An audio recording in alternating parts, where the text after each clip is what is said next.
Well, good morning and welcome back to part 2 of this series that I am calling, But Jesus, I Have a Question. Today we're going through another story where Jesus is teaching his disciples a very important lesson.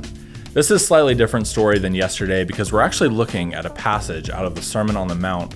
So let's look at what Jesus is saying here in Matthew 6, verses 25 and 27. It says, "For this reason I say to you, do not be worried about your life as to what you will eat or what you will drink, nor your body as to what you will put on. Is life not more than food, and the body more than clothing?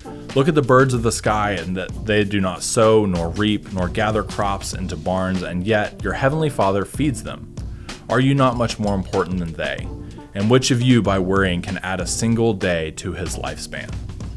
So if you could, just imagine with me as Jesus has been walking around with all of these young guys, probably under the age of 30. I can almost guarantee that as Jesus has been walking around with them, he's having to listen to them constantly ask questions like, but Jesus, wait, where are we going to eat today? Or, but Jesus, what am I supposed to wear to this thing? Or where am I supposed to go to do this thing? Jesus is constantly fielding little questions here and there from the disciples. And now that Jesus is teaching this long sermon, he finds himself with a large gathering of people and he decides, I'm going to answer this question. So just like the disciples, I know I'm here a lot. I wonder, what am I going to do about this thing? What am I going to eat? What am I supposed to wear? When am I going to get this thing that I want? Or what am I supposed to be getting? All of these little, very small questions that I seem to always be whining to God about.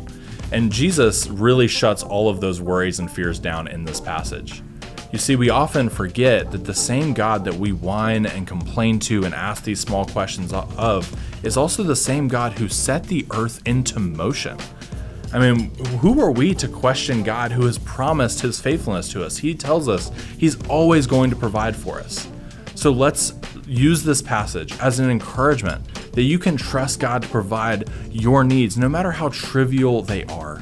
Don't spend your time or waste your energy worrying about what might happen. Instead, spend your time worshiping God and vocalizing that you trust him and that he will provide all of your needs. God bless you. I'll see you tomorrow.